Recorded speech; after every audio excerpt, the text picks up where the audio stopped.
Hey guys, I'm your benevolent commissioner Ryan Cunningham, aka Yolo Johnson, and I want to welcome you to Fantasy Yolo League's first ever matchup recap, this one for week 4. Hope you guys all hate it. Let's start with El Jib Humano's first win of the season versus the trading addict, Hero to Zero, absolute embarrassment of the season, Jeffrey Weinstein, who currently manages I Will Harbus You. Sounds like he's the one getting Harbused these days. Anyway, final score 157-91, a new league record for Jay Browski, previously held by yours truly with a 144.76 scoring in week 12 of last year. That was on my hot streak, which did not lead me to making the playoffs. Anyway, Yahoo put it best when they said, first to worst, impress Willie Nelson with the highest point total of the season. Guy loves to toke. Both teams are tied for 9th at 1-3, and Harbus is now covered in semen, losing 3 games in a row. This season, the Jib is murking the Jew in total points scored, 410 to 331. Yowza. Focus on some key players. Jeff's lover Matthew Stafford hasn't proved to be quite worth Monte Ball, but did score 25 points. A-Rod said no dough, scoring 28. Antonio Brown, Frank Gore, and Jimmy Cha-Cha also scored over 20 each, while Jeff's defense netted him sub-zero. Hashtag Mr. Freeze. On to the next one. I Like Bortles is now 4-0, and on the year, he's just shy of averaging 100 points per game. The Sacco beat last year's favorite for the Sacco, Declan, newly crowned frat legend, who has finally started setting his lineup. D-Money is playing well, with Luck at the helm, but good gravy Bortles is enjoying his turtles. Alex Smith, Alfred Morris, Mikey Evans, now out with a crotch pull injury, et al. Led the way, while Luck, T-Poor, Alshon, and the -2 by New England couldn't get it done. Good luck to these 2013 F-ups. We'll see what happens. In our next matchup, Adam didn't quite prove that his team name was accurate after getting trade raped by yours truly a few days ago, but he was able to defeat the barely active D's Hose, whose team name is no longer relevant to his roster. It wasn't a trouncing, as both teams scored under 90, but I guess it was entertaining to watch 2 wounded dogs go at it. Drew Brees did solidly, but unfortunately Good at Footballers doesn't own him anymore. I personally loved Yahoo's recap.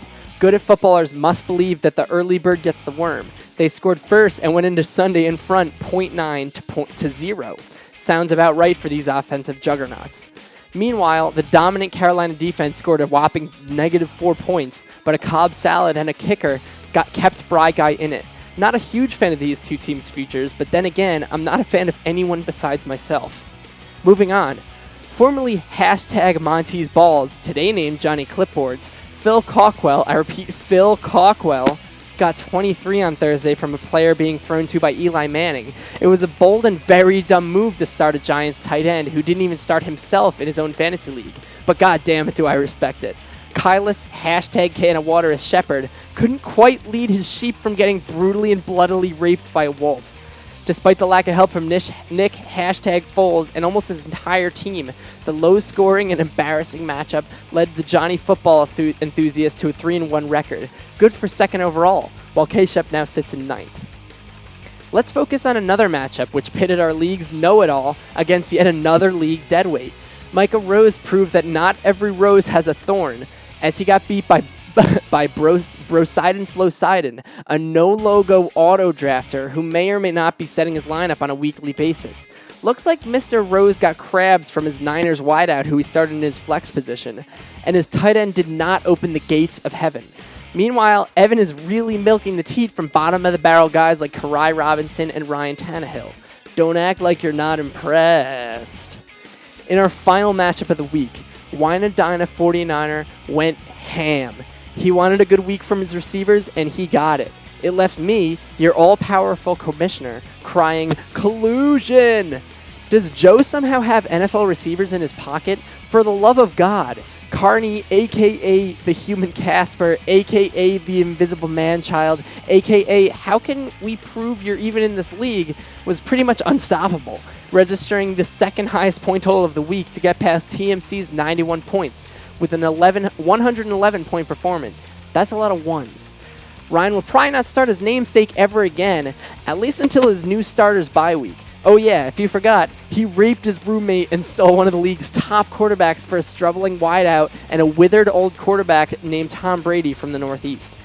Even yet another dick hardening performance from Murray in Week 4 couldn't overcome Joe's nearly 60 points from his wideouts. I mean, come on, Steve Smith. If only you were insecure about your height and how a dirty Southern team was racist towards you every week.